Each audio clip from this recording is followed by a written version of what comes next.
Good morning, afternoon, or evening, whenever and wherever you are. On this episode of Greetings From, we discuss important questions like, is it really okay to run a Twitch stream in a public restroom?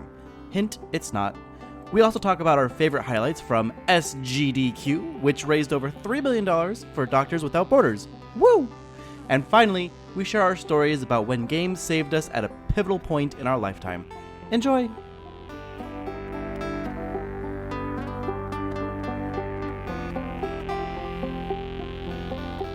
Greetings, travelers. It is July 7th, 2019, and this is episode 17 of the Greetings From podcast. My name is Rebecca Faye, and I am joined, as always, by my two very good friends. First, I should have been the one to fill your dark soul with light! Isn't that right, Miss Olivia Quinn? Yeah, let's talk about this. Let's get into Devil May Cry. Yeah. Devil May Cry 1 is not a good game. I'm here. I'm anti-standard. No, lie. Devil May Cry 1 is Shots the best game fired. that was ever made. It's actually very bad. It's fine. Like, It doesn't people hurt my love that feelings. game, and I remember playing it and being like, this is okay. And then I went to 3, and I'm like, 3 is, like, I understand why people like 3. I don't get why people like 1. I tried to play 2. It's terrible. So In hindsight, I think 3 is the one, but then 4 is not either. But 5 is good. we gotta do the Devil May Cry playthrough. Play all the Devil May Cries. Enter the Devil Tears. What is Devil Trigger? That's it. Okay, that'll be the name of our series. We'll just play Devil Trigger every day. Yep. We also have to play the DMC, so like the Ninja Theory Devil May Cry, which to me is the superior Devil May Cry, even though everyone tells me that I'm wrong and I'm I hear lying. that game's amazing. I hear that It's game fucking is like, great! funny as hell.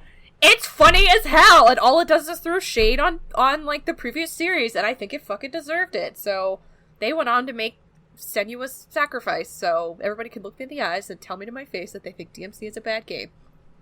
She'll fight you. I've seen her do it. I'll fight you. I'm also joined, of course, as always, by someone who is quite ethical, quite fun, and completely enjoyable to people. It's Mr. Tyler Smith. That's me. All of those Children things. love you. You're just like a Kinder Egg. Oh, damn. That is a throwback for sure. Kinder Eggs. What's in a Wonder Ball? Oh, fuck, I loved Wonder Balls, dude. I remember going to the store and getting a Disney Wonder Ball, and remember that little Disney, like, Adventures magazine that was, like, this tall, and it was Yes. just me? Okay. No, I got it. All right, thank you. I didn't have a Kinder Egg until I was like in my mid-20s. And I was Well, like, I don't get it. I don't get why everyone likes these things. They seem bad. Today, I'm the anti-liker. I'm the anti-liking things. Liking things is bad. I'm here. Fuck Devil May Cry. Fuck your Kinder Eggs. Bring it on.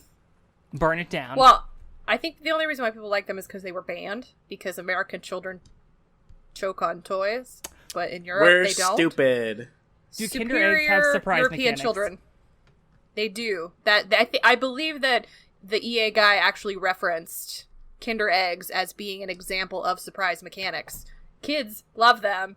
They are completely ethical, quite fun, and enjoyable to people. End quote. Yeah. Alright, so let's fucking get into it. It's been a minute since we've done the shame corner, and I think there's quite a few people that deserve to be shamed for doing some things that are maybe off color, and one of those people is the entirety of Electronic Arts. Not the entirety, just the one guy that they sent to appear before the House of Commons in Parliament. His name is Kerry Hopkins. He is the VP of Legal at EA. And he came to talk about loot boxes, except he never used the word loot boxes. He called them surprise mechanics, and said that they are quite ethical, quite fun, and enjoyable to people. People like surprises. Just like people like Kinder Eggs, and people like... What was the other one they The were? lottery. Hatchimals. Oh, Hatchimals was the other thing Hatchimals. that she Oh my said, yeah. God. It's like, people like Hatchimals. Like, we think we did these in a way that's not at all, perhaps, questionable. They're not gambling. Hatchimals aren't gambling. How much time do you think was spent coming up with the term surprise mechanics? Because that seems like something that was like a boardroom meeting that's like, we can't say loot boxes, we can't say microtransactions, we gotta spin this positively. And then they just went back and forth, and after 20 hours and they're all in a sauna just thinking, like, surprise mechanics comes up, and they've already denied this thing like 5 times, and then they're like, yeah, surprise mechanics, that makes sense, I feel this. And then they sacrifice one of their lower executives, and that's how they sealed the deal. Yeah, surprise mechanic. That is some good legalese, right? Like it's very unoffensive sounding, but like except I don't know, it becomes very scary when applied to any other context. Like I'm going to go to the circus because I like clowns and clowns have surprise mechanics. You know what I mean? Like it seems very... Do not bring a clown here if they have surprise mechanics. I do not want to talk to your clown. Do clowns count as gambling?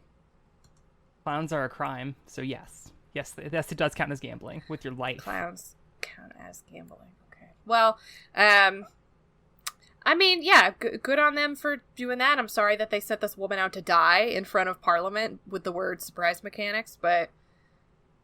You know, it really should have been like reward chambers or something.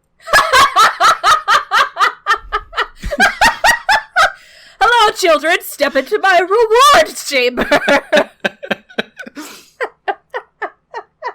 I mean, there really is like no good way to talk around the concept of a loot box. There really is not. It's not.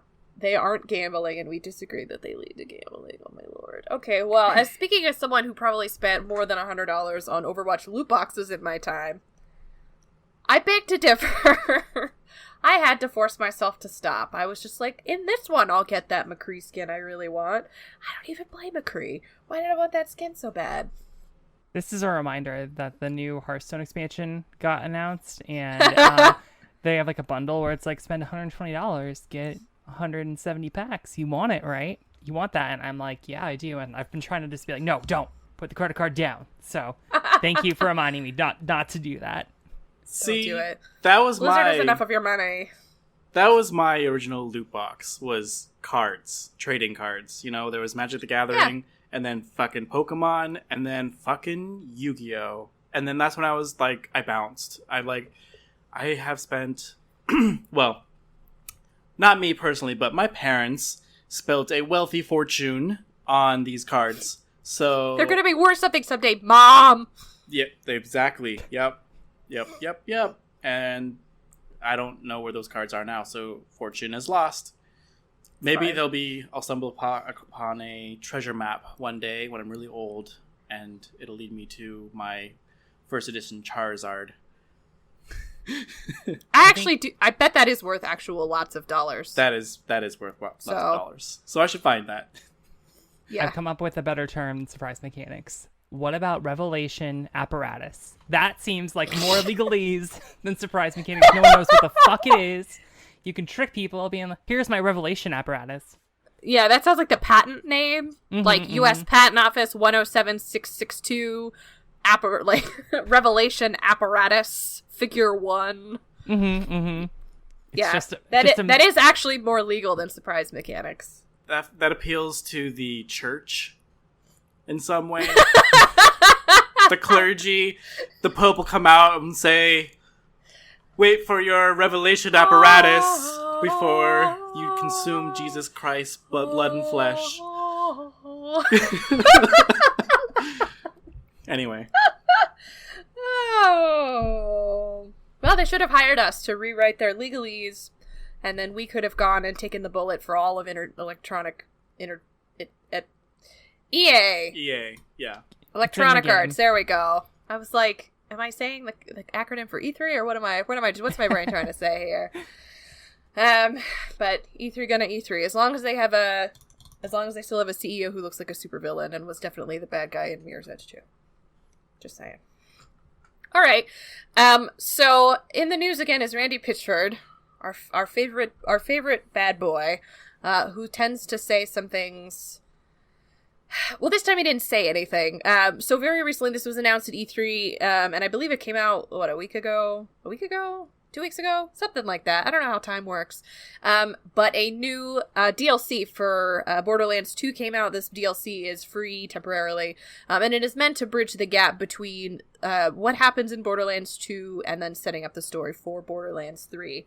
And so this is also the first time that we are seeing Claptrap, not voiced by Dave Eddings, who, as we know, was punched in the face at a Hilton, and also they refused to pay him to voice Claptrap again. It got very dramatic. There was a lot of weird shit that went down. Anyway, essentially there is a quest in this new expansion pack, which it's like a really weird. So this is, I'm not saying this allegedly. I'm going to directly read this from the article.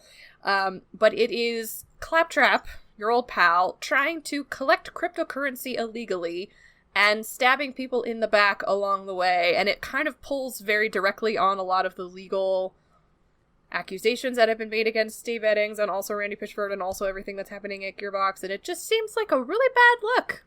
So, gonna see how that one pans out. Yeah, it just Old seems strategy, like, Cotton. considering that they got the new voice actor for this and like had him record everything, and like it just seems like a really poor way to kind of do jabs at your old voice actor for no reason. And this is us reading into it, but it just seems so close to the actual situation that I can't feel. It seems intentional. You know what I mean? That's me reading too much into it, but it just it's a little too on the nose. Right. Exactly. So it really is only missing the going to a medieval themed restaurant and finding a data console. Well, Claptrap goes to medieval times. Isn't there more to the quest line too, where he like goes back to his boss and like grovels or something?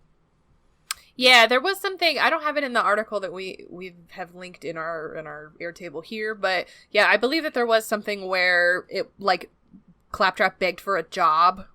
Like he begged for his job back because he was fired or whatever. And I was just like, okay. It was just, it's way too specific. It's a bad look. Yeah. And I mean, even if this is not something that's coming from, I don't know. I feel like this is, again, going back to the same thing that we always talk about every single time we have to bring up Randy Pitchford, and that basically is there no one checking him? So, like, in this instance, it's like, even if this wasn't coming directly from Randy, my question is, why wasn't the person who came up with this, or why wasn't anybody in the room, like, willing to edit this? Like, read the room, everybody. I need someone to come in and stop this from being just fucking crazy. It's just such a bad look. It's just embarrassing to watch. It's like watching a train wreck happen in real time. You know what's the sign of a good leader is whenever you like have to make small jabs at people who have already left your company in order to feed your ego. That's the sign of a good leader. Well, he is out here making a good name for magicians everywhere. Don't trust magicians. They have surprise mechanics. Don't talk to them. No! How could you fuck me like this? Oh, man. Oh, terrible. All right, and other scummy E3 news. This piece is not new news because it happened during E3, but there is a Twitch streamer out there who's very popular. His name is Dr. Disrespect. He plays a character. I don't really give a shit about him in any particular form or the other, but Dr. Disrespect decided to do a live stream while he was at E3. And part of that live stream took place in a public bathroom. And California has laws about filming in certain public spaces like public bathrooms, and it also, there also were minors in the background. And so, in general, this was a really shitty thing that you shouldn't do whether or not there's a law or whether or not there are minors in the background, but he did it anyway, and he live streamed it on Twitch. And so he was banned from Twitch, and then summarily kicked out of E3, and he had his badge revoked. Oh, but that's not all. That's not all. He was off of Twitch for the last 2 weeks, and now Twitch has reinstated his profile again, basically. So he got a 2-week slap on the wrist, and Twitch said, come on back. And people were so excited to have Dr. Disrespect back that his chat was, like, popping off without him even being there. Yeah. To continue the story, this is today when we're recording on July 2nd. He started tweeting about, like, basically talking about Aaron's story, being like, hey, is it really that cool that Dr. Disrespect just gets to come back with no consequences from Twitch? Like, talking about, what ethical standards should we hold, like, streamers to? And then Dr. Disrespect on his, like, actual Twitter just took a screenshot. Like, he got pictures of the writer and editor. It was Nathan Grayson, and I got the tweet here. So it was Nathan Grayson and Jason Schreier. Yeah, and basically just made some real shitty, snotty tweets about them being like, oh, you're casual gamers and Kotaku sucks. And for like no reason, just to attack journalists who are like actually reporting on issues, who are like trying to, I think Jason Schreier responded to him with another like kind of pithy comment, but also saying like, hey, we'll take a quote from you if you want. Like, we offered to talk to you, doing the job what a journalist should do. So, right. It's bad. Yeah, I don't know. Twitter's a bad place to be, I feel like, lately. And so I noticed, like, looking at those tweets, a lot of people came back to Jason Schreier and they were like, don't you know you're fighting with, like, a man's joke persona? Like, what a big baby you must be that you can't take a joke. Like, this is his thing. And I don't know. I just can't with that. You know what I mean? Like, my tolerance for people who come to the defense of people who maybe don't deserve it is reaching an all-time high, Nick Robinson. And, you know, I'm just really having a problem sort of dealing with this, Colin Moriarty. Block me. But it's like I see the same thing happening over and over and over again on Twitter. And so, like, I don't know. Dude, I didn't put Nick or Colin in the shame corner because they deserve to be there all the time, but... The thing that gets me is, like, you know, journalists are getting attacked all the time right now. Like, I think that public faith in journalists is, like, at an all-time low with certain segments of the United States. And I just wonder, like, you know, it just seems like a really low bar. Like, you're kind of taking your public persona in a really different direction by going after journalists who are reporting on you and allying yourself with forces that maybe you don't want to be allied with. Yeah. Right. Well, maybe he does. I don't know. You know what I mean? Well, if he does, like, then he's even bigger. He's an even bigger garbage person, you know? Yeah. I mean, for him, it's like this is the persona that makes him money. And so the people he's making money off of are the people who he's, like, encouraging to feed into this are that same group of garbage people who will try to say, like, Gamergate was about journalism. So we're going to keep hating on journalists because that's really what Gamergate was about. Like, yeah, I don't know about all that. Yeah, I guess I didn't really know what his background is, so I'm like, is he, like, really, like, heavily, like, Gator aligned, or I don't really know anything about him. Yeah, I don't know anything about him either. I know that there was that whole scandal with him cheating on his wife, and then he, like, took a, you know, self leave of absence himself, which was, like, cool of him or whatever. I don't know. And then this happened, and it's just really, it just shows you, like, the ethics of Twitch, and just like, okay, well, if you make Twitch a lot of money, there are no real consequences to what you do, if whether that your name is Ninja, PewDiePie, or Dr. Disrespect. I'm sure there are several others out there that I'm just not aware of because I don't follow Twitch personalities. It's very toxic usually, so... But follow our Twitch. Yeah, but follow ours. We're not toxic.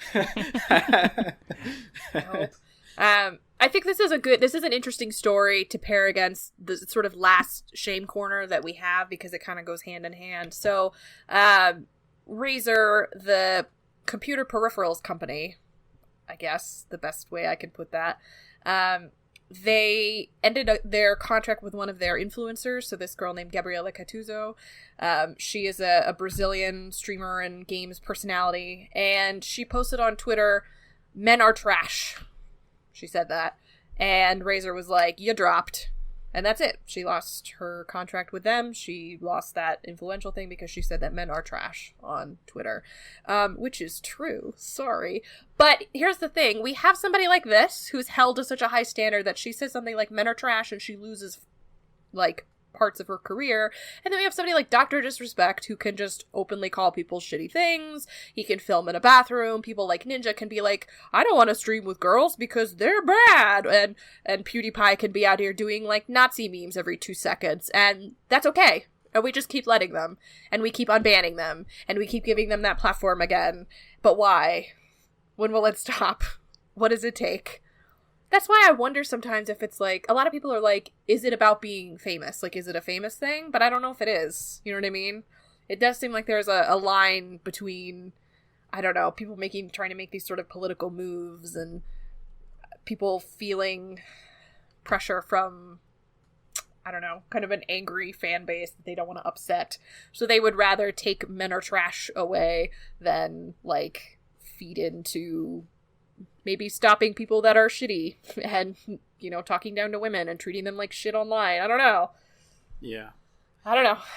I think social media as a whole is just kind of reevaluating itself, or in the process of reevaluating itself, with Facebook starting to go after anti-Semitic posts and, like, just general abuse, and then YouTube doing the same thing, but then, like, not really. They're demonetizing people, but it's like, they're demonetizing people, but then they're remonetizing people. It's basically like, Dr. Disrespect. It's just like, it really doesn't learn your lesson. It's just like, I don't know. So I don't think Twitch is going to get any better until the other social media platforms get better. And I think we're a long ways off from that happening. Totally. And Tyler, just to build on what you're saying, I think a lot of that comes from, these social media platforms and other companies trying to, people have pushed against them for like hosting hate speech or, kind of softballing people who, have really fucked up views. And then their response is to be like, well, actually, any politics are bad and we're not going to have anything here. And that's when, if someone makes a pretty innocuous statement like all men are trash after she has to deal with like, people who are stalking her, threatening her family, leaving awful comments. And she like, I think I get it. I understand why you would want to post that. And then for Razor to have this response to be like, well, you said one thing, you're fucked, get out of here. It's terrible. Right. It's bad. Yeah. Yeah. It is really bad. I don't know if it will get better. You know what I mean? Because I feel like that line that you're talking about of like, well, we're not going to be political is just like this really weird pit into which people seem to trip into. You know what I mean? Where they're like, oh, well, then we just won't be political at all, except people don't realize that not being political is still being political. And so, Tyler, I know you brought this up. We don't have sort of, I think there's not, the story is still ongoing, but still worth talking about with Mordhau. You brought this up earlier today. Mordhau. So it's a video game company. They're coming out with a game that I don't remember the name of right now in the moment of time. Do you guys remember? I think Mordhau is the game. Mordhau is the game. I'm sorry. I thought that was the developer company. My bad. So Mordhau is coming up, and the developers... There's been some pedal backing on this, so let me just present it as it was, and why it like gained so much traction. The developers... So Mordhau is a game where you can create a character who is male and white. Like that was the only character that you could create. And then they were going to expand and do people of color. And then they were like, well, you can toggle that off. So like anyone who creates a black person, you can toggle that off so that all you really see are white people. And that's what like blew this thing out of the water. Then the devs of Mordhau said, oh no, we're not going to do that. But we're not going to... There will be a toggle for female characters. So you can turn off all female characters, and it's just all men. All white men. And that's kind of like where we are right now in the story. And there's like we just have to wait and see what happens. And like, the whole thing is ridiculous at this day and age, honestly. Even if you're like a developer... and it's like your first project or whatever, like there's no reason for this to happen. Why are you pandering to your straight white male fans? Like that's literally what they said, I think, in the quote of the article. Do you guys remember exactly, or do you have any other thoughts? Or I think one of the things that came up with regard to this conversation that has come up pretty much in the last, 2 years, I remember this very broadly when Battlefield 5 came out, which was people got mad that there were women in the game because it wasn't historically accurate. So this conversation of like accuracy keeps coming up, and when the Mordhau team came out and said, oh well, we never said we were going to do a slider for people of color, but they were kind of like, we understand the argument of realism, and so you really want realism, and there were no women in war in a game that's not even an actual realistic battle simulator at all, but okay, yeah, sure. Right. I feel like there also is this kind of like hiding behind, oh, it's not political, it's realism. You know what I mean? It's not that I don't want women in my games, it's that women didn't exist until 1957. Like, I don't know. It just is such a weird flex, but okay. You know what I mean? And I feel like that kind of ties into this whole, like, well, we don't want to get political, but, like, we want to avoid being politics, but, like, realism is where we're really striving to draw the line. Well, and I think the other thing that is talked about in the PC Gamer interview is that, they're trying to respond to toxicity in the game and how toxic the actual community has gotten. That game is almost unplayable at this point because of how bad that community is. Well, and the thing that gets me is they were like, even though they've backpedaled on it, according to the translation and according to what people were saying in the PC Gamer interview, it seems like they were like, well, this is our solution to toxicity in the game. And it's like, this is such a, it's 2019. We've been dealing with toxicity on the internet and in games for a long time. Like, to cater to people who are already acting in a toxic manner by even thinking of like, hey, we're going to add a filter in so that you can only see white folks and men. Like, that's so backwards. And it speaks to, whether that team has experience like managing toxicity. And I know it's like from my understanding of Mordhau, it seems like it was a team of modders who went and like made their own game. So I understand that they're kind of new at this, but I kind of feel like every platform and every game that involves online play should come from a perspective of like, hey, we're trying to minimize toxicity, rather than after the fact being like, oh shit, we didn't know this was going to happen. And it's like, yeah, dude, you're making a game that caters a lot to white supremacists. Like, I know in Chivalry that was also a problem. So, yeah. Oh, totally. Yep.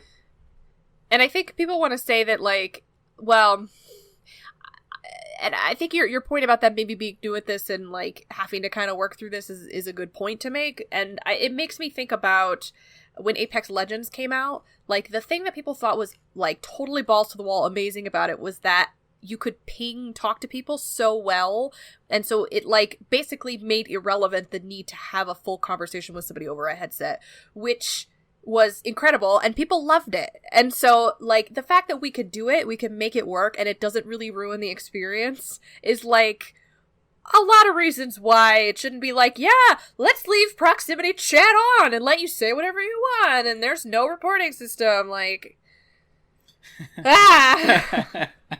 Yeah. Proximity chat makes me want to stab myself in the face. Well, and like I feel like recently I've been trying to be a little more active in online chats, like where I'll like have my headset on, be trying to talk to people, and it's always terrible. And I keep coming back to it because I'm a glutton for abuse, where I'm like, I'm gonna play some ranked Overwatch, and I want to like, actually try to do it, and it's just like, oh great, I'm getting harassed. Oh great, I'm getting yelled at. Cool.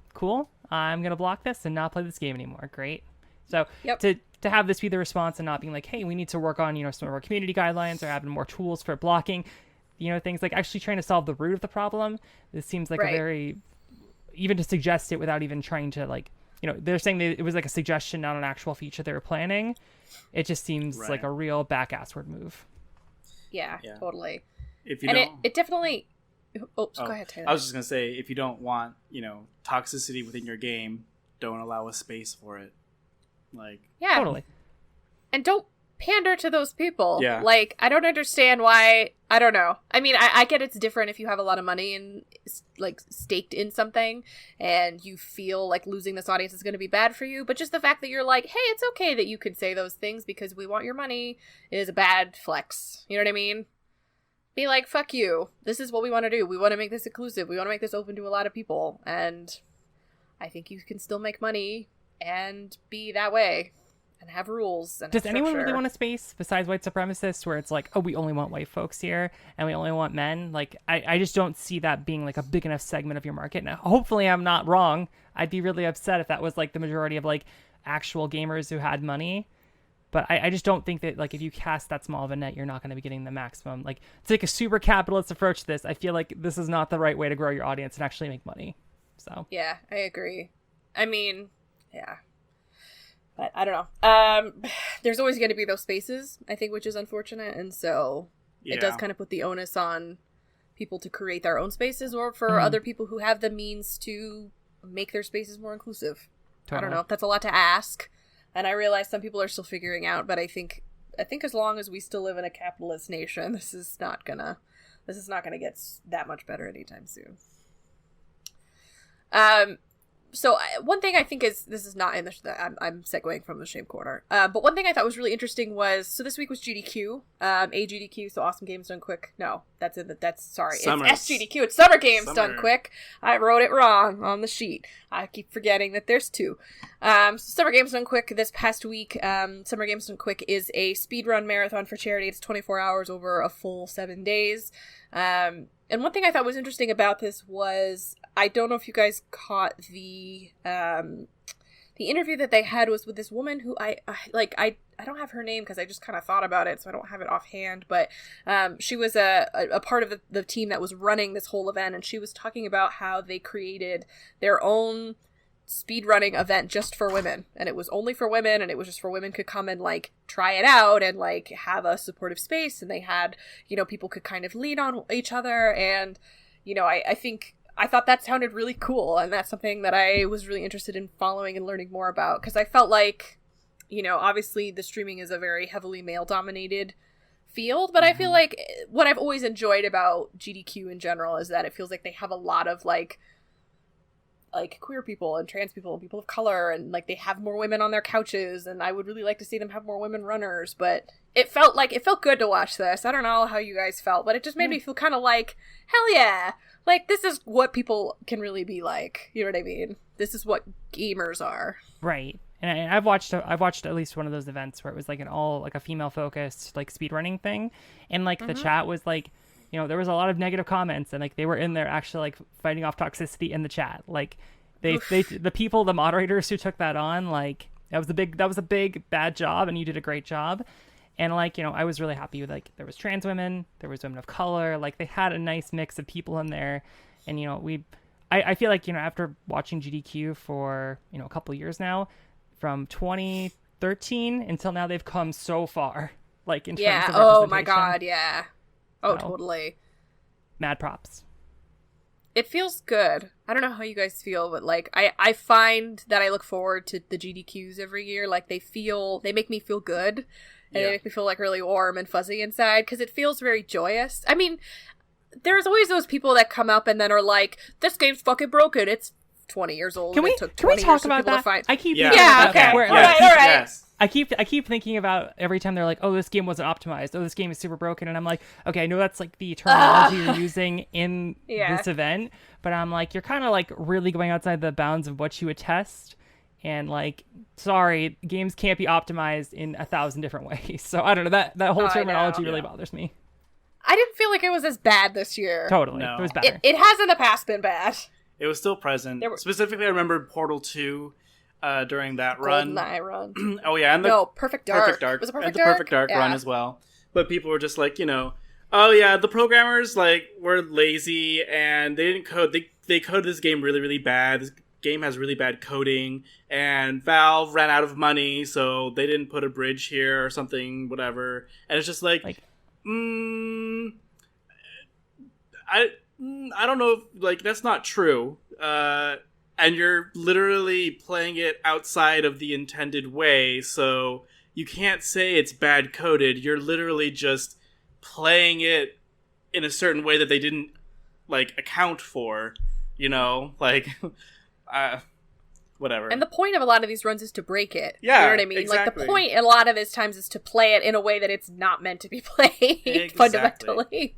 Yes. So, like, yeah, of course that's not there, because that's not how you're supposed to play it, you dumb motherfucker. Well, and I feel like it kind of goes back to that thing. I've been trying to be a little better about this, where it's like, instead of saying a game is like, oh, this game's bad, this game sucks, to talk about like, okay, this game has problems. It kind of comes back to that like actual critique of things and finding like, you know, nothing's really bad. It's just either poorly executed or whatever. And I'm hoping these people on the couches are actually like joking about it, because they obviously love these games. They've spent hundreds of hours learning how to play them. But it just feels like a real like, oh, lazy devs, can't you just fix it? Instead of being like a, hey, we have hundreds of people working hundreds of hours to break this game for free. You know, like we have this giant manpower of like 1,000 monkeys clacking on a computer or clacking on a keyboard, and we've broken it this way. So I don't know. I feel like you shouldn't be like minimizing the work of devs for your own enjoyment. Yeah. I think one thing that this brings to mind, and I'm putting allegedly in front of it, because I'm just gonna put allegedly in front of anything I don't have like 100% accurate information on. Don't send me a correction. Is one run that was really good was the Borderlands 2 co-op run. So it was Funcan and Shockwave and Amerlin with a whole team of Borderlands developers on the phone watching. And one of the things that they talked about in this stream was they talked about how one of the former QA testers for Borderlands 2 had come and joined that speedrunning community because he knew of things that were broken that he had tested when he was on that QA team, and it was stuff that never was fixed because it was just not in the scope of the game. Like, it was stuff that people wouldn't really find. You had to play in a specific way. And then he had come and they were like, we're so grateful to this guy because he brought us information that we would have never known otherwise. And he knew it because this was like his livelihood, essentially.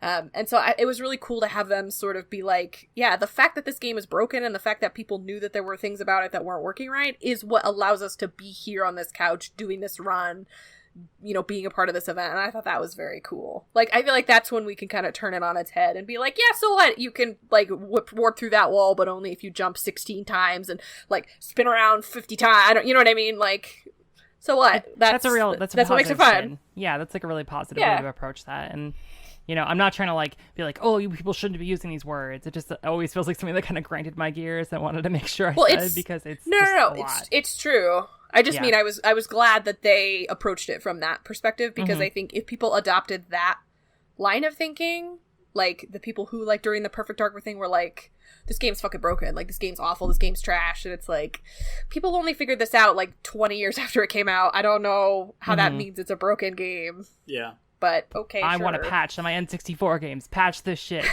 The story in this game is not good at all. I don't know what the fuck's going on. Aliens? Who cares? Like, what is going on? It's like, okay, well, listen, you were 7 years old, and all you wanted to do was shoot things, so shut up. Yeah.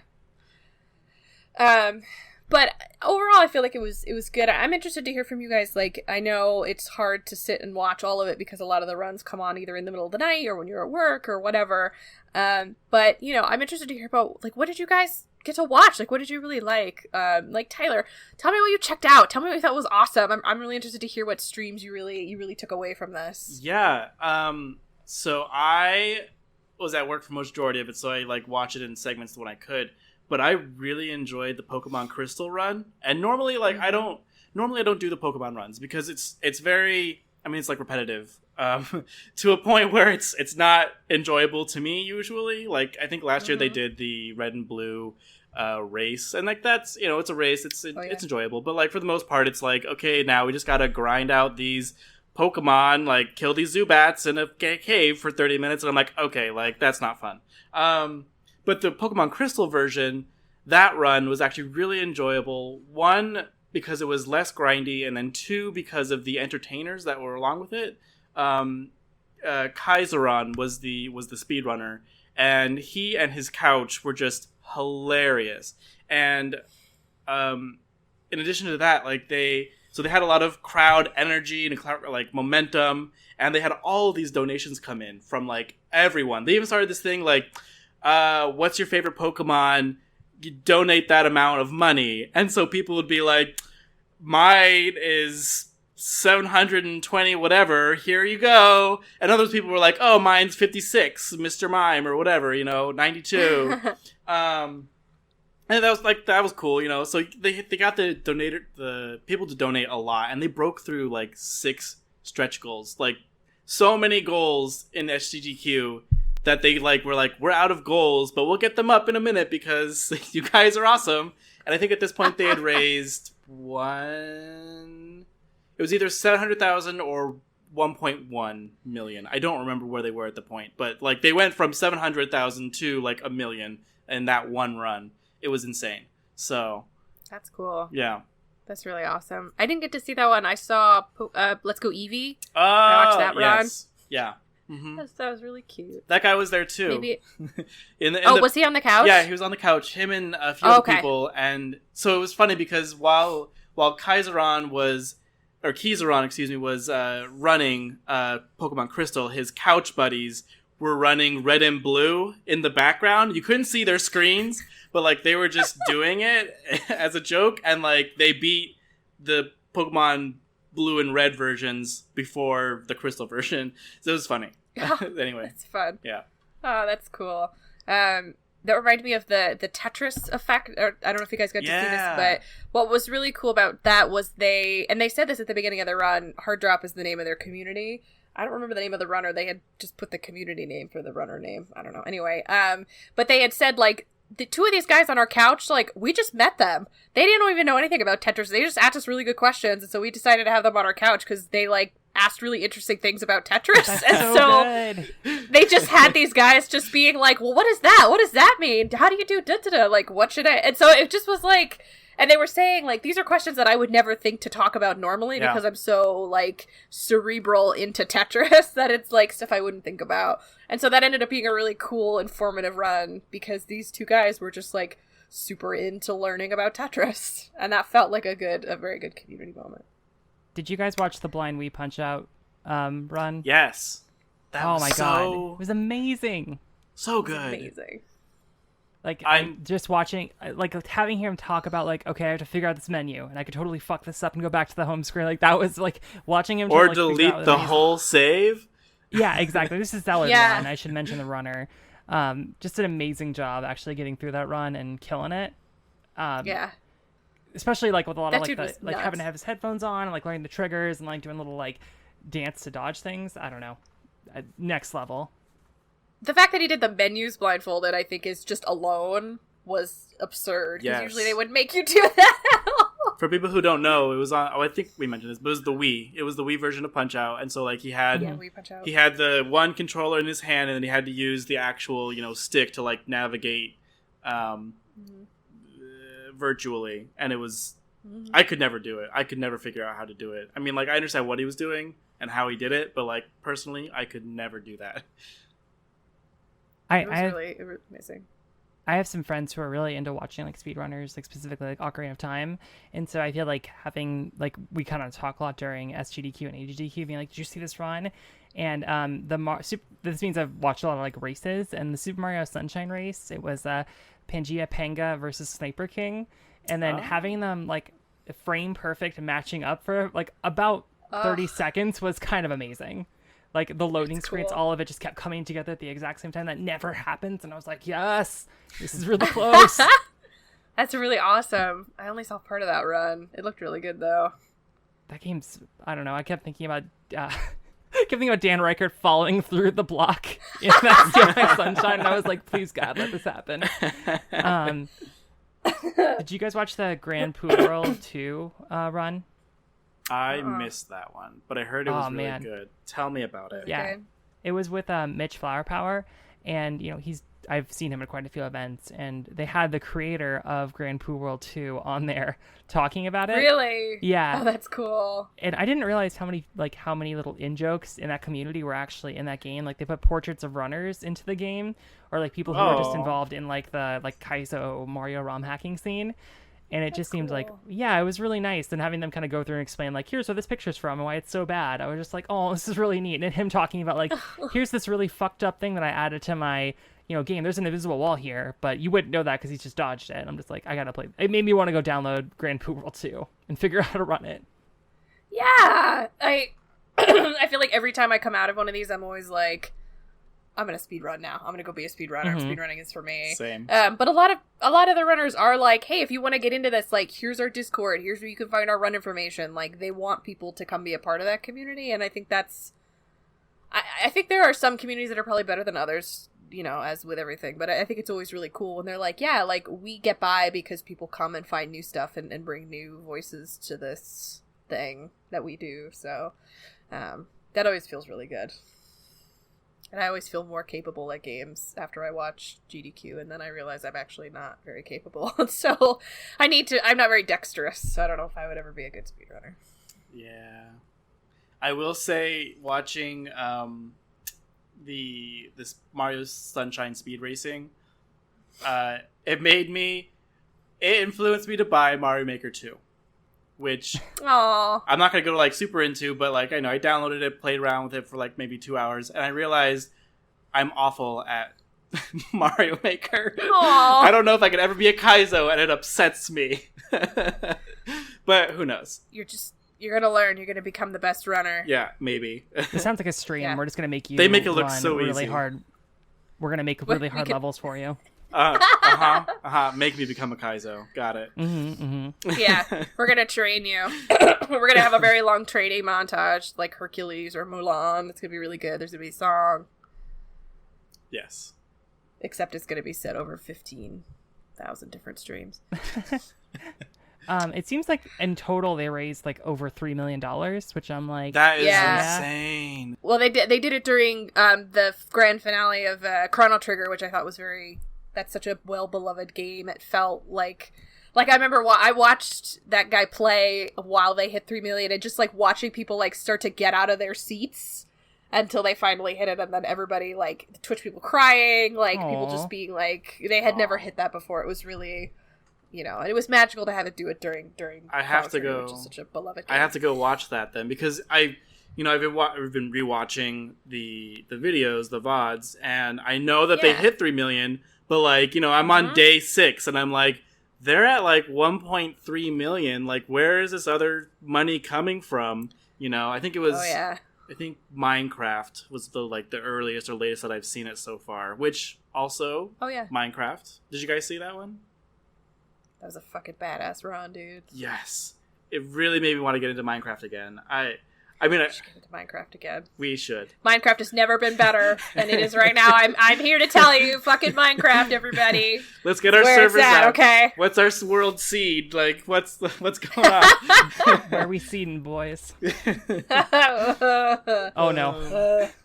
I think we should make a pact right now, blood pact, that we should go to a SGDQ next year and cover it. I think I've wanted to go to SGDQ at least for a day and do some stuff. Yeah. So. Yeah. I would love and that. It's in Minneapolis again. I think they gave the dates at the end of the run this year. So you want to do SGDQ, right? And not just AGDQ? I think okay, that's fine. Summer's better. Yeah. Totally. It's still in Minneapolis, right? Or it's still in Minnesota for AGDQ? Because I'm like, is it? I thought it was in Illinois. Oh, it is? I'm just like, I don't want to go anywhere in the winter that cold. I've been in Minnesota once in the winter, and I'm like, this is hell. You know what? You're right. You're right. I forgot that in the north it snows. I forgot what snow was. It's 110 here. I live in Arizona. Yeah, I don't know what that means.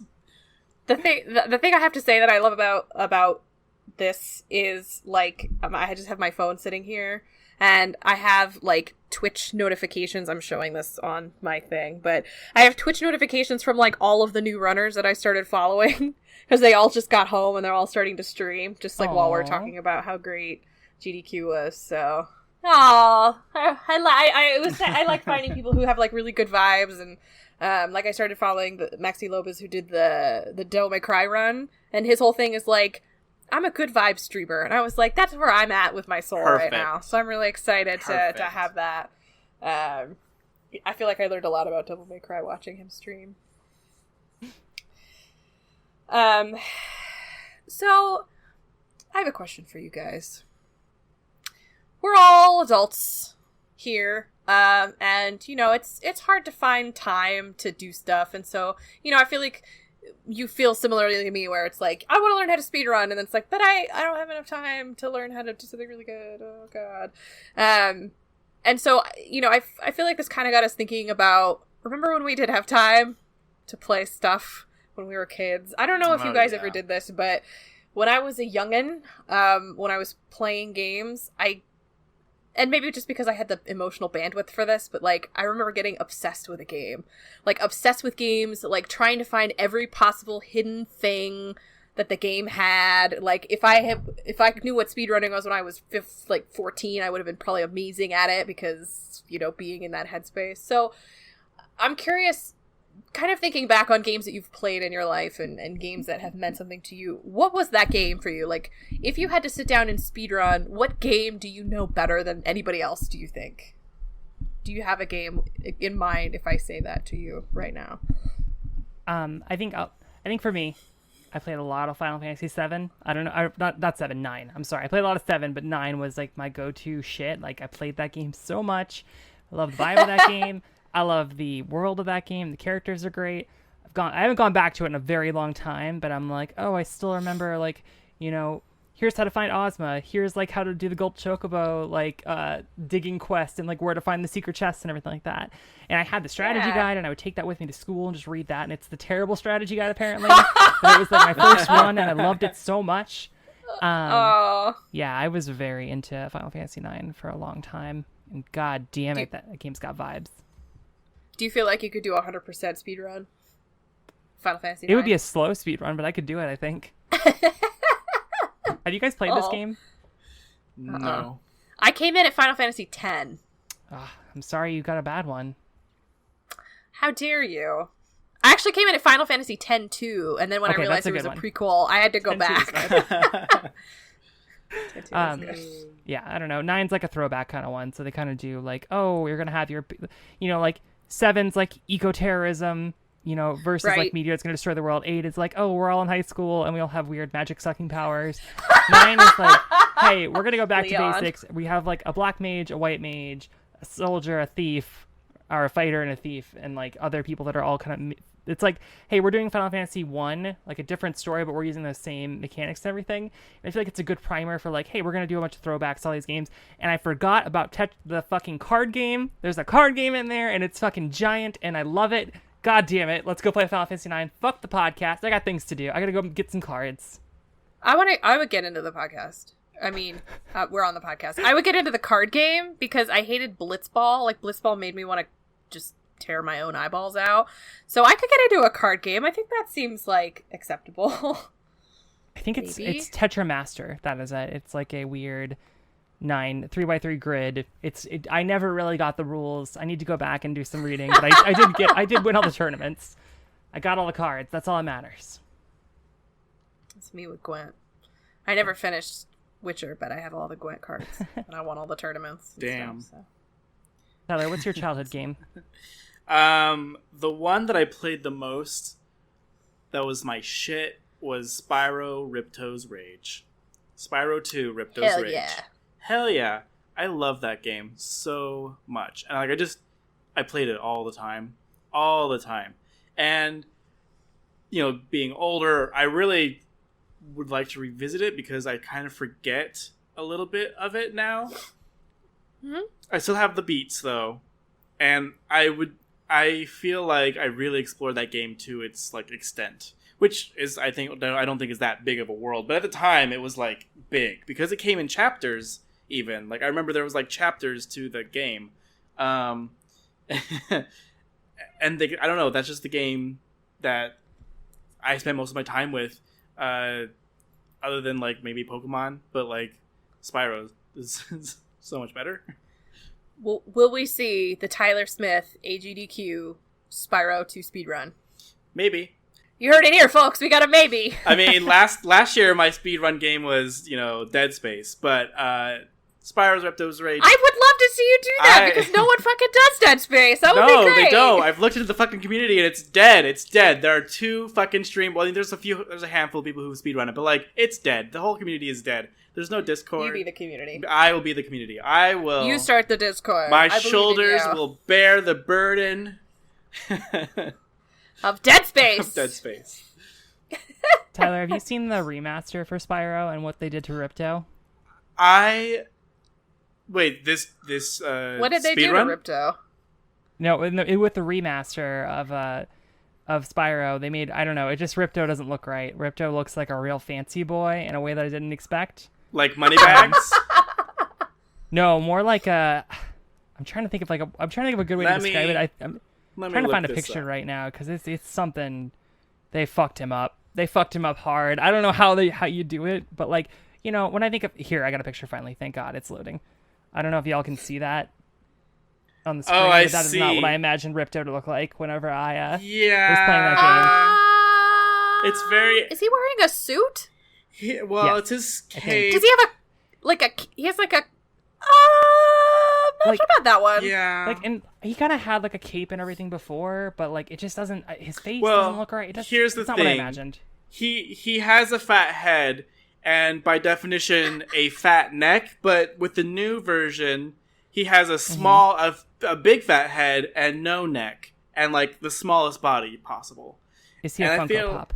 Is Ripto now a Funko Pop? He is a Funko Pop or bobblehead. He definitely got the Activision treatment. And also, looking at other pictures, he reminds me of, like, Dinosaurs We Are Back. Like... what did they do to him? Like... What did they do to him? I don't know. He looked so much better happened. the first way. I know he did. Like, I don't mind. Give him a big... He looks like a... Yeah. They lost his, like, weird smarmy eyes. Yeah. Where they were like this. In the first game, he looks like a fucking evil-ass wizard. And in the second game, he looks like some 1% dinosaur from the future. Very dapper with fucking his... dinosaur bourgeoisie. Yeah. This dude definitely steals the blood of younger folks to make himself younger. Yes. He's a Peter Thiel type. He bathes in the blood of Spyros. Mm-hmm. That's what I need the dragons for. Yeah. I can get down with that canon. Maybe they actually made it better. because they gave you like a believable villain. So I haven't played. You Yeah, I haven't played the new one. To answer your question, Rebecca, what game enthralled you as a child that you just know? So I picked the Elder Scrolls Olivia. I'm looking at you and I'm saying the Elder your Scrolls name. Olivia. Sorry. I picked the Elder Scrolls Oblivion for this because, like, I think I probably put more time into Battle for Bikini Bottom as a wee child. Oh. But, like, the amount of time I put into Oblivion was unhealthy. It was hundreds and hundreds of hours. But I went on, like, glitch quests with this. Like, this was really the first time that I spent a lot of time trying to find broken stuff because I thought it was really interesting and entertaining and I felt like I knew secrets. And so I was just like, here is an example. There is a castle in Oblivion that's, like, kind of toward the south of, God, what is that starting town name? I can only think of Kyrat, but that's Far Cry 4 and not even anywhere close to what this is. But Kvatch, that's what it is. So the town that gets destroyed by having an Oblivion gate open on it in like the middle of the very beginning of the intro. And so to the south of that, there's a little castle out in the middle of nowhere, and it was never finished. So there's like walls that end in very absurd geometry and just kind of have like pieces missing and like parts of it are just sort of fucking floating, and it was never fixed, and you could just go there. It's totally within the limits of the game. It's just like a thing. And it looks fine from some angles and it looks totally broken from others. And like, I remember finding it the first time and thinking that I was just like the shit and I totally figured this thing out. And I felt very, very proud of myself. So I would not speedrun that game, probably. I've watched speedruns of that game and it's like about 15 minutes. It's really funny. But I would love to do like the glitch showcase for Oblivion because I still remember so many of those weird little moments and stuff. I don't know. I always think it's fun when a game has broken pieces because I feel like that's what makes it enjoyable. You know what I mean? As long as it's not game breaking and just kind of goofy.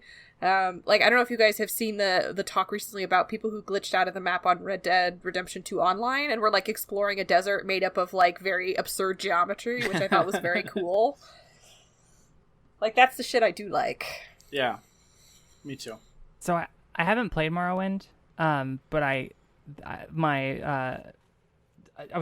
my sin of choice is to watch YouTube videos where it's like we're gonna do this really in-depth exploration of like here's all the secrets in like Skyrim or whatever, and then it auto played into an Oblivion one or into a Morrowind one, and they were showing the like level of secrets with like teleportation specifically because that spell seems super fucked up and you can go anywhere. Yes, and they like the secrets that they hide in Morrowind versus what they've hidden in Skyrim seem like a level of complexity that I didn't expect. That game seems like it's got nooks and crannies everywhere with random shit in it. So I guess what I'm asking is, should I go back and play Morrowind at this point? Okay. I would say. Well, have you seen a brand new trailer? I Trailer. don't know why I can't talk tonight.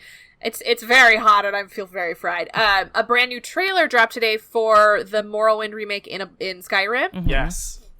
And I'll it looks Mwah! Yeah. Wow, beautiful! I'm returning to Morrowind in Skyrim for sure. Me too. I'm really stoked. It looks like it's good. If you have you seen it, Tyler? I have not seen it. It's gonna give you the internal Ghiblies because it just when I listened to it, I was just like, yes, yes. So I'll have to watch it tomorrow morning so that way I can sleep tonight. Is what you're saying? Because I could be up with anticipation for it. You Don't could, sleep. or Just you start could playing it now. Yeah, you have to pregame your new Morrowind run by starting an old Morrowind run. Got it. Speedrun. That's how you do it.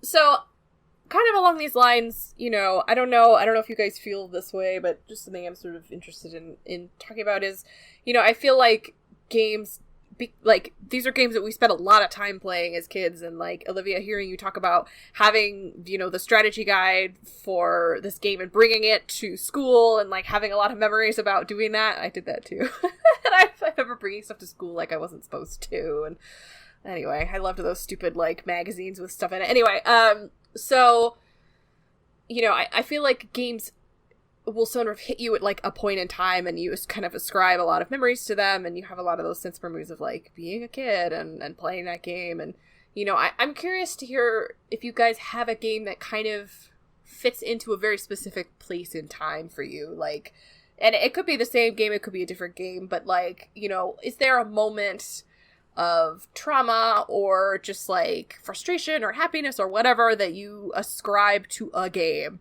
And you can always kind of go back to it and think about like, oh, that was the game that got me through blah, blah, blah. Like, that was that game for me.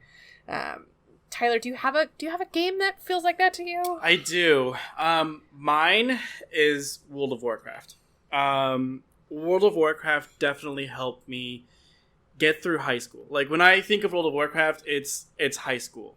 And high school is very, you know, you're a teenager, you're growing weirdly and like having to deal with social interactions, and like you're just like discovering who you are kind of within the confines of, you know, school and friends and like all the bands, the cool bands that were out at the time, and you know, and like trying to fit in and be an individual at the same time. But World of Warcraft definitely like got me through depression in a sense. Just because when I went to school, I went to a Catholic school. It was co-ed, so there was both boy and girl. But at the same time, like, I never felt part of the community at large. Like, I had my people, crew that I hung out with and stuff. I had friends, but like, we were the misfits essentially of the school. You know, like, we weren't the cool kids. We weren't even like the middle kids. You know, that are just like whatever. Like. We were the robotics team. We were the nerds. We were the people that were, you know, like weird or whatever.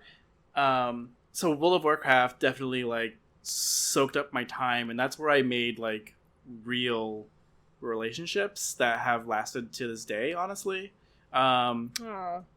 So it's definitely like in my heart. Anytime I go back to it, it's just like that kind of opening of like old wounds, but also like knowing how far I've come since then, and so like that's enjoyable to me. So it's just a shame I don't have time to play that game anymore, because literally World of Warcraft was like 8 years of my life, guys. Like it was Are a the lot. barons seared into your brain? Like, or did you play Horde? I'm guessing you probably played Alliance. Oh, I played Horde, baby. Oh, I played. Okay, I mean, good. I did You're have a good my. person. I was a little curious, and I played Alliance, but for the most part, no. Everybody dabbles with Alliance from Yeah. time to time. You know, listen, those night elves are hot, okay? Fair. But the blood elves are hotter. Just saying. Right? I'm just saying, when Blood Elves got added, they're the best. They're the best Those were race. my They can do favorite backflips. race. That says a lot about me, though. Because now blood elves are, you know, stand for something else. But that's okay. It's fine. Do they? Hold on. What do they stand for? Well, they're supposed to stand for master race. Oh. I Yeah. didn't What realize happened in World of Warcraft? What? like a lot of you know, toxic people, toxic gamers are like blood elves because they are they're like the master oppressive race. If you think about it, like, you know, they Uh-oh. there's Uh-oh. some like lore I didn't know this. situation that's like virtue signaling, and like people just took it upon themselves to be like, oh yeah, blood elves, pure blood, like. This is like, okay, so I used to be really active on Tumblr, and on Tumblr there are a group of people who are hardcore into apologizing for Caesar's Legion from Fallout New Vegas, and those people are fucking insane. They are absolutely insane and completely irrational and completely unreasonable, and they are a stain on the New Vegas community. Sorry, continue. I'm glad That's you what I have actually- such strong feelings about that. I couldn't, like, I just feel like I have all of my bad memories of being in, like, Fallout fandoms was because of Caesar's Legion apologists. Oh my gosh. How could you apologize for the Legion? What They're the fuck, literally people? slavers. They literally are I the worst. know! And genocide. Oh my okay. There are people who think that they're not that bad, so... All right, they're fucking okay, crazy. so- Okay, now I'm mad about it. Now I'm thinking about it. It's making me crazy. It's true!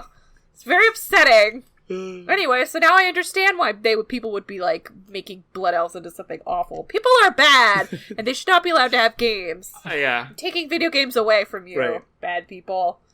So, but yeah, that was. I'm sorry. That's okay. I'm sorry Hey. for that tangent. It's fine. You know, this is the state of the world we live in. We have to explore everything and talk about it.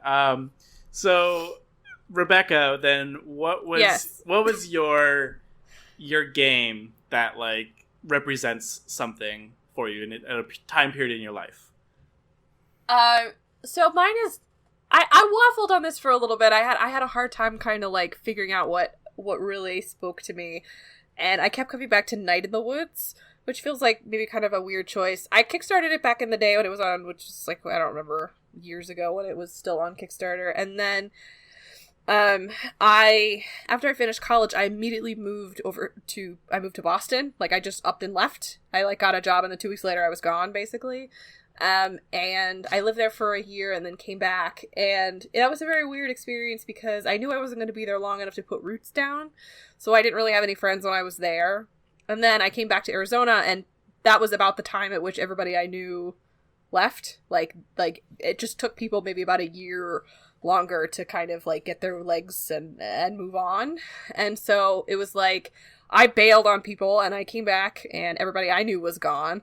And then I was in like this really weird zone of like everybody I knew is not here anymore. You know, I lost touch with people over the year that I was gone. And that was right when Night in the Woods came out, which is essentially that story of May leaving her hometown, going away, coming back, and people are like radically different. And like she feels very out of place, and she feels like she doesn't really know who people are anymore, and she's struggling to maintain these relationships. And that hit me like a truck, like at a just speeding. Like I really felt like I got kind of run over by that game because it was hard to put into words how I had been feeling when I came back. And, you know, I had kind of struggled to rekindle friendships and was just like not really knowing what to do with myself. And for some reason that game just like came in when I needed it, and having that, like seeing somebody else trying to work out that weird bundle of trauma was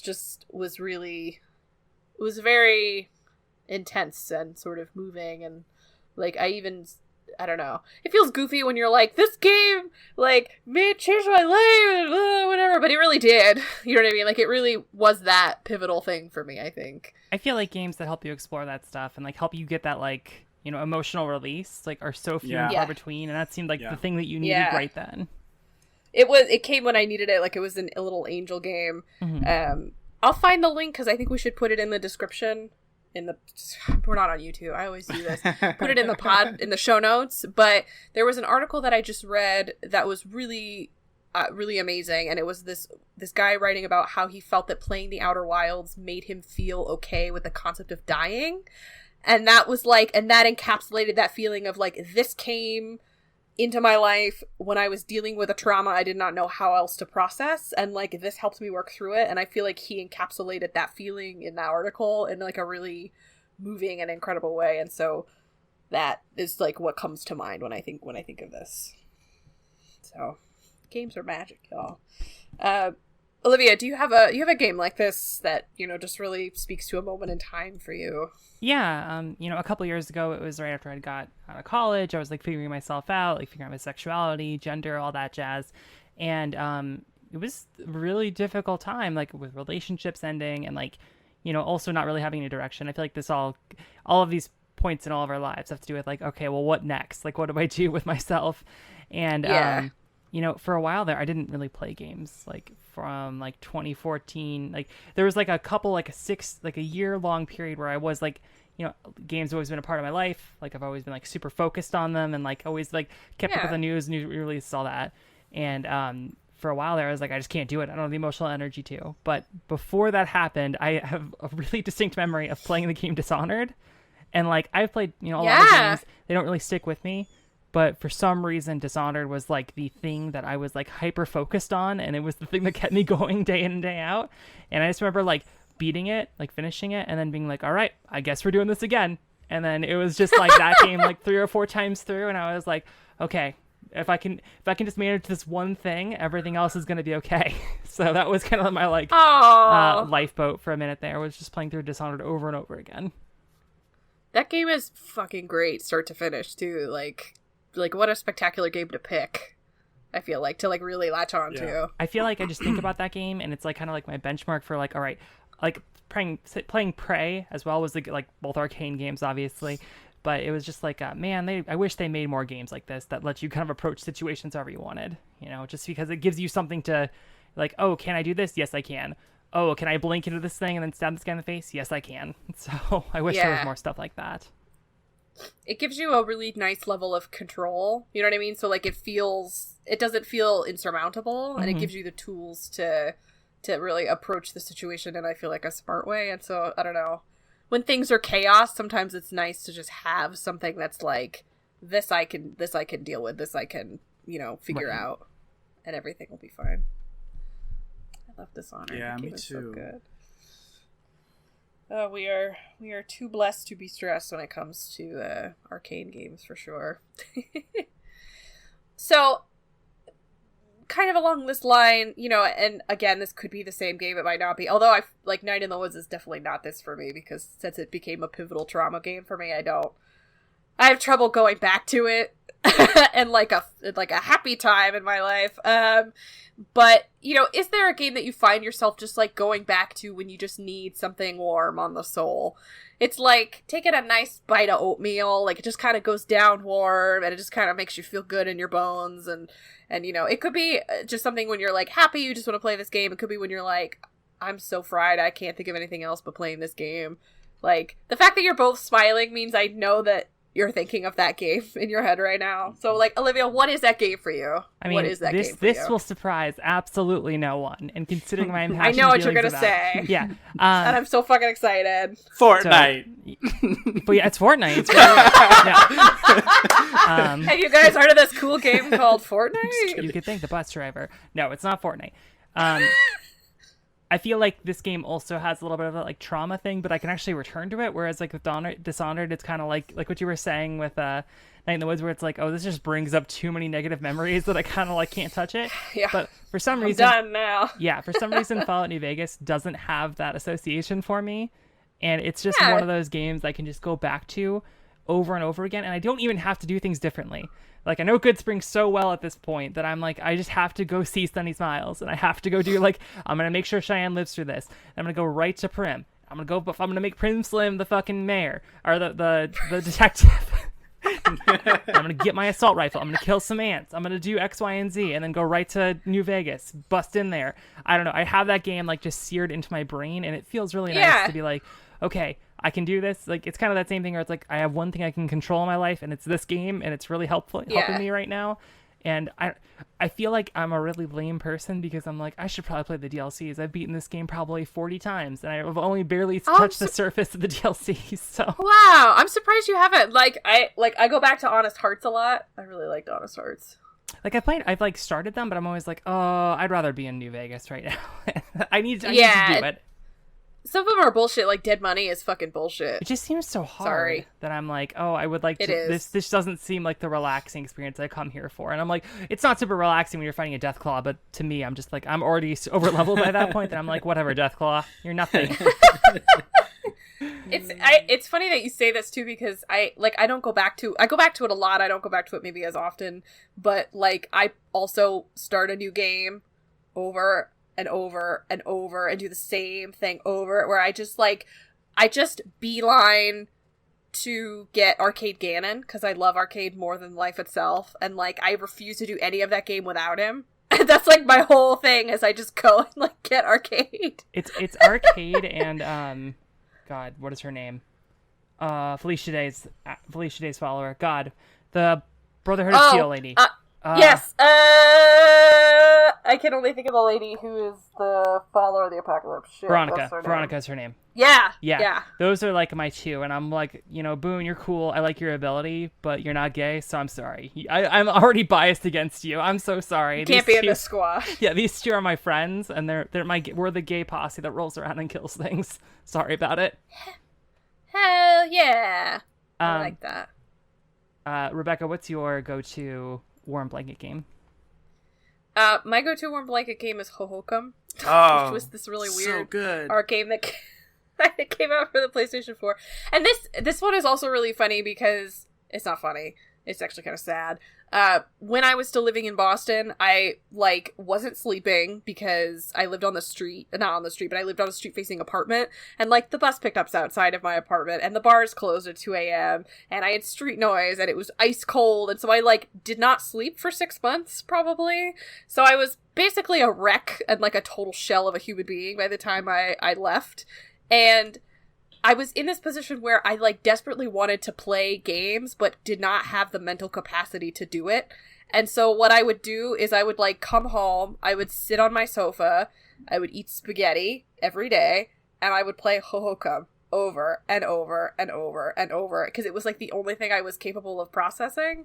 And so, like, I always know that I'm like, a little far gone when the only thing I want to play is Hohokum, but, like, it is a game that I can keep going back to as, like, I don't know, like, the colors and the sounds, and when I just need to, like, sit and be like, yeah, and just, like, blue color, ping, ping, ping, you know what I mean? Like, that's... Let it wash over fucking you. Hohokum! Yeah, Hohokum is, like, a weird place that I go to.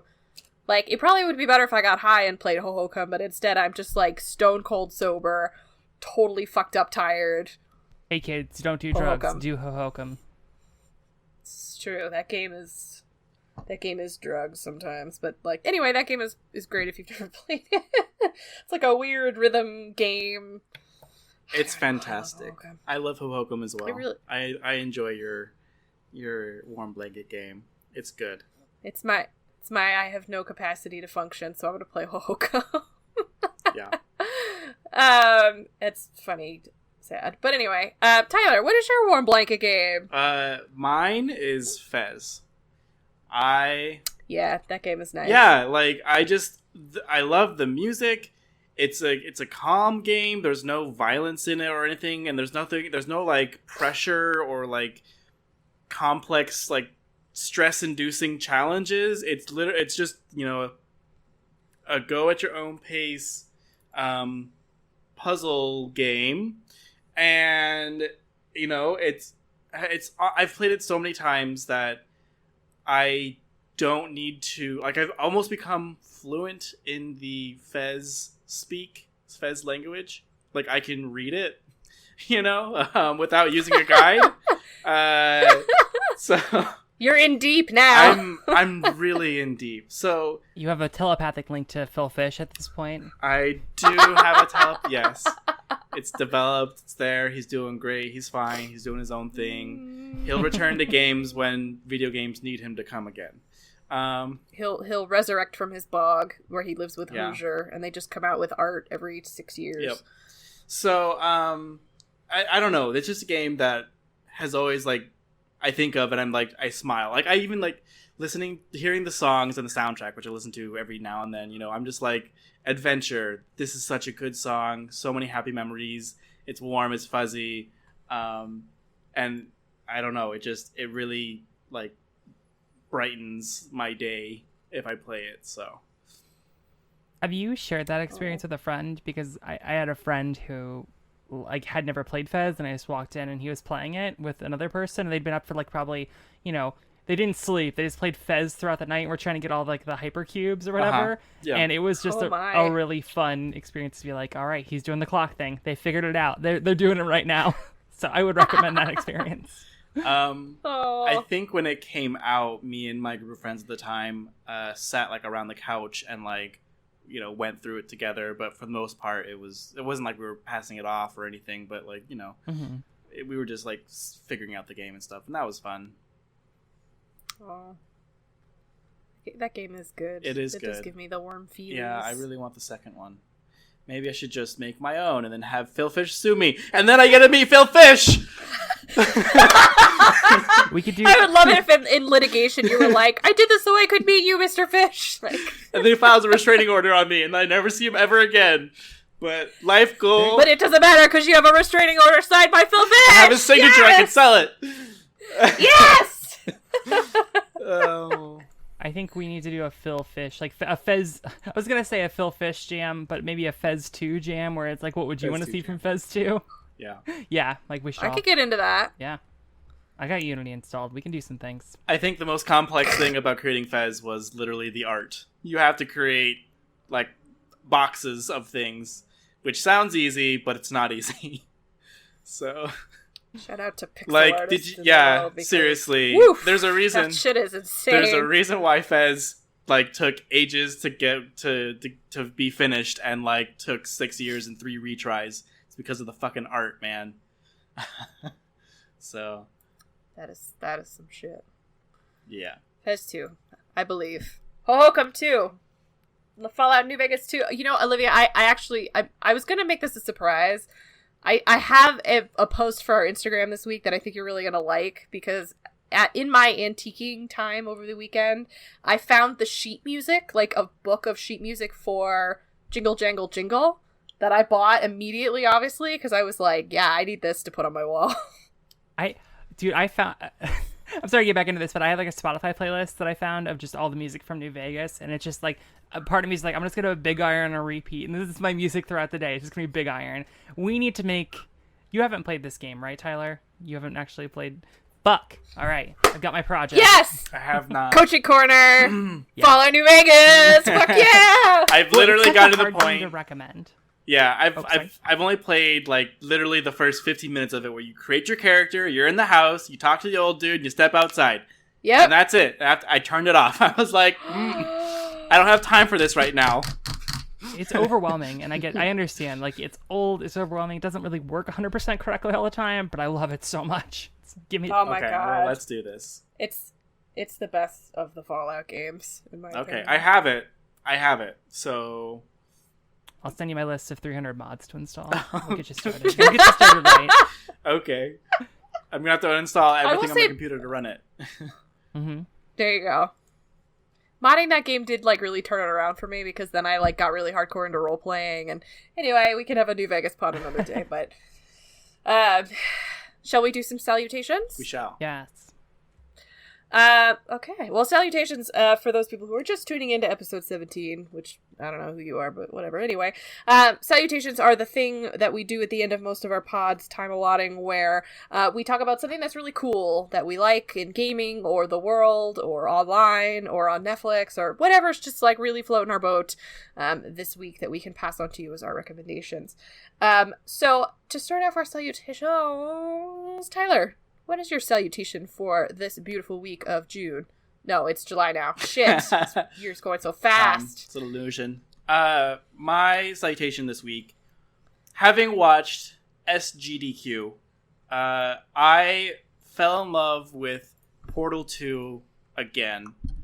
Oh. Yeah. This is really sweet. Like, Portal 2 is so great, you guys. And I know we know it's great, but, like, it's really great.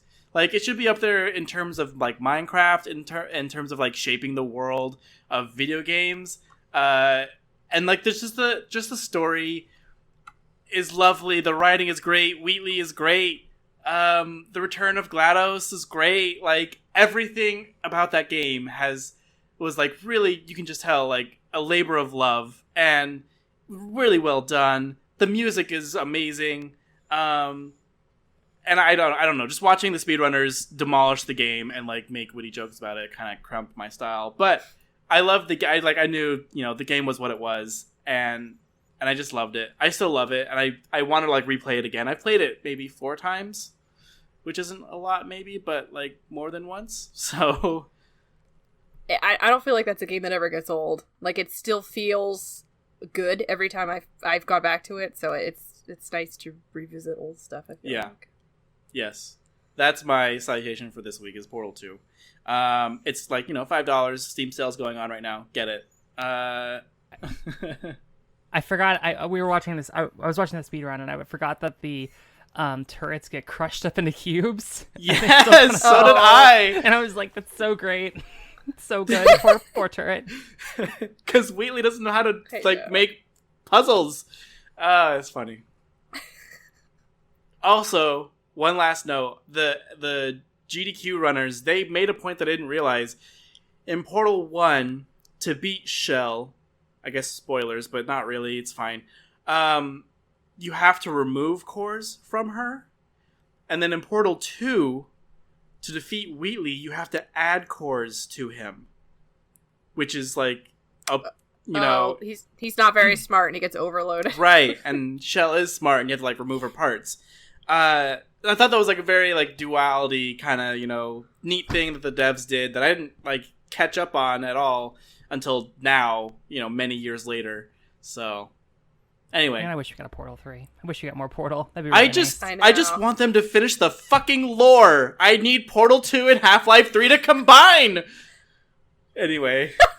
Well, there are some indie developers working on that. I can send you some links for some illicit Half-Life 3 material if you want. Thank you. Black Mesa, baby. Yeah, there's been Black Mesa, which is great, but anyway. I feel like Portal 2 was also like peak Nolan North, and I love Nolan North, so he really has peaked many times past this. But like, Adventure Core was something that I was really into, and my friend and I thought it was like the funniest shit ever, and we're constantly sending each other like Adventure Core quotes back at each other. It was a different time.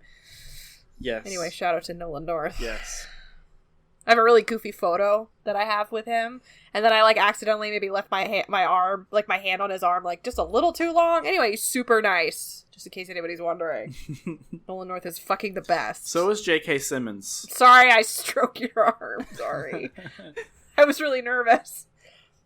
Olivia. Anyway. There's more? I keep thinking about petting Nolan North. I'm sorry. I'm in the North. I wasn't trying to. Oh no. I was trying to be nice.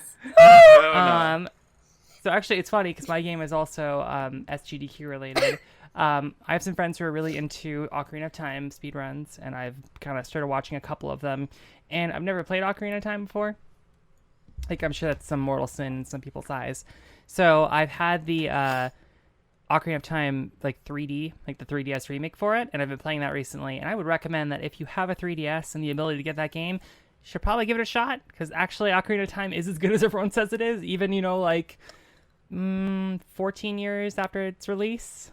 So, yeah, like, I don't know. I think a lot about that game. Just like, I've played, you know, I started, like, my first Zelda game was, the boat one, Wind Waker.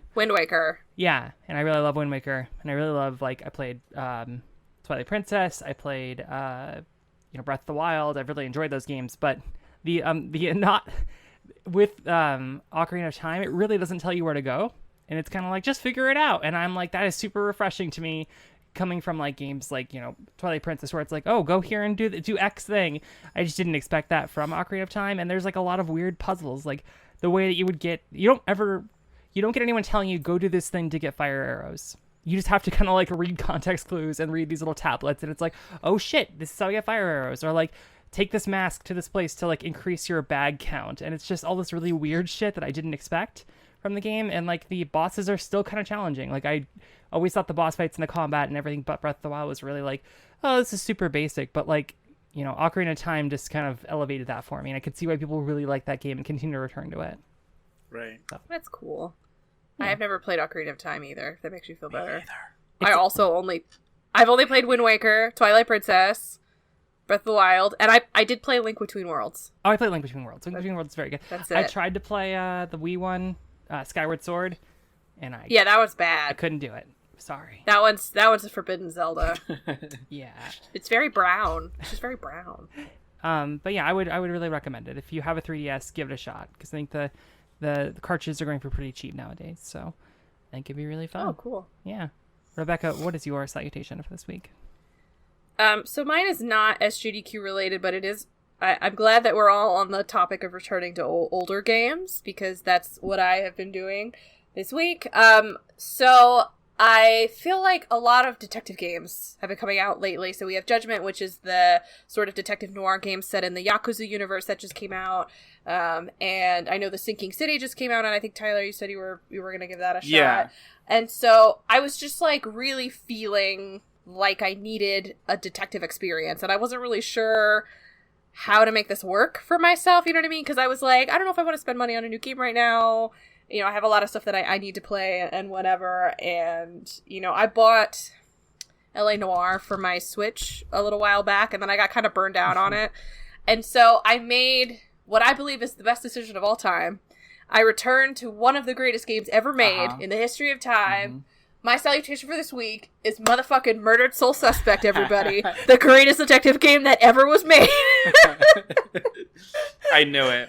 That game is so good. It's not, but it's good. It's like really, it's like totally goes places, and I had forgotten. It makes a lot of really tropey stuff. Like, it's just very tropey. It's very contained. It's like not super smart in some of the decisions that it makes, but like, it really goes places. Like, it really fucking goes places. And I just, like, it just continues to be like, I forgot how much I enjoyed it, and it almost surprised me again by some of the shit that I had just, like, totally erased from my memory. And so I continue to get so much stupid, dumb, happy joy out of playing that game. And so going back and playing again, I was just like, yes, Murdered Soul Suspect, just the way I left you. That game's really good. I haven't played this game. I bought it on your recommendation for like $1 on the PS4. Yep. And I'm wondering, it's about what it's worth. What is the lead character like? Is he super serious? Is he kind of funny and smarmy? What's your take on the main character? Because that's gonna sell it, make it or break it for me. So how do I? Let me see if I can spin you with a web here. His name is so complex. I'm so excited. His name is Ronan. This game is set in what a Japanese team believed Boston, Salem, Massachusetts was like, basically. So Ronan is this man who has a checkered past. He went to prison a lot. He, for some reason, got tattoos to basically represent every crime he ever did. Don't ask me why. He met his wife, who's great, and turned him into a changed man, except, oh no, she died mysteriously, and now he's tortured because his wife was everything, and then she died, and then he went on a quest to have to save her, and he got a fedora, and he, like, dresses like a boy band character, and then he fucking dies, and he's like, oh no, what will I do? Solve crimes. That's the plot of the game. I love it. I love this motivation. Yep. I love the web that you've woven. Thank you for this. Yep. So he's serious, but in the sense of he wears a fedora and has like a chain wallet. So you have to kind of. If there's anything I know it's badass, it's chain wallets. Like that's like you're a real badass there.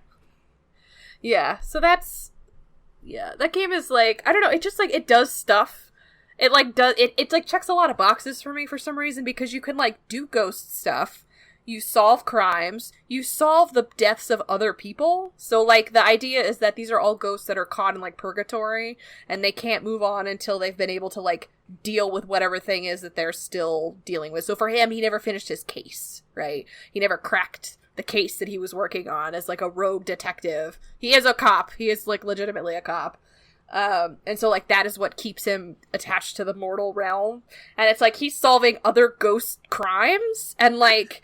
I know I've talked before about the Dead Case was, like, a really formative Flash game for me, and, like, this is the Dead Case, but, like, a AAA video game, and so it was everything I ever really wanted in a game, even though it's not that great, but it's good. Like, it's so good and enjoyable. And, I don't know, I just, like, you can, like, possess people and hear what they're thinking, and you can, like, change evidence around because you can, like, jog people's memories and be like, oh, are you getting questioned by the police? Shoop! Now I'm in your body and telling you what to say. Like, it's fucking insane. That game is really good. I'm getting some Ghost Trick vibes, and I'm like, I really like Ghost Trick, so I would love to see this game more. Yeah. I like... My dream of all dreams, in my heart of hearts, that would make me so joyous, is for us to do a spoiler cast on Murdered Soul Suspect, like, 5 years after it came out. Listen, this is our podcast. We can do whatever we want. We can talk about Murdered Soul Suspect. We can bring it back into the discourse. The game is so good. I just forgot how much I loved it and how much it just warmed me up on the inside. Murdered Soul Suspect. It's really good. If you want to be a ghost... Also, it really sucks the concept of, like, you wear what you died in. He's got, like, bullet holes in his body, right? Like, in his ghost body. Yeah. Cool. That was how he was killed. Although no one else has, like, the record of how they were killed on their body. Just him. He has, like, all those bullets, so I don't know. Don't ask me to explain that one. But he has, like, this girl that he follows around to try to get information, and she was, like, burned at the stake during the witch trials. Because, why not? She looks like Wednesday Addams, because why not? Cool. Because fuck you, that's why. Yeah, like, that whole game is great. I don't know, it has a lot of, like, Twin Peaks, Deadly Premonition, like really goofy vibes to it and like it has like Alan Wake moments that I think really make it. So if you liked Alan Wake, I think you would like Murdered Soul Suspect. Anyway, I think that's a podcast. Hell yeah. I think that's a podcast. We did it. We did it. 17 in the can.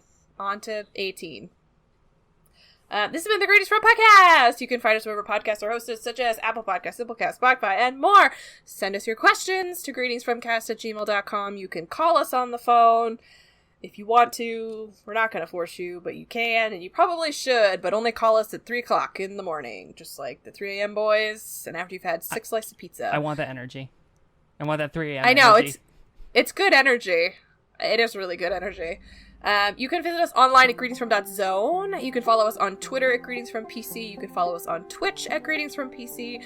You can follow us on Instagram at greetingsfromcast because I had more characters that I could use to make that phrase, which is weird. We're also on Facebook.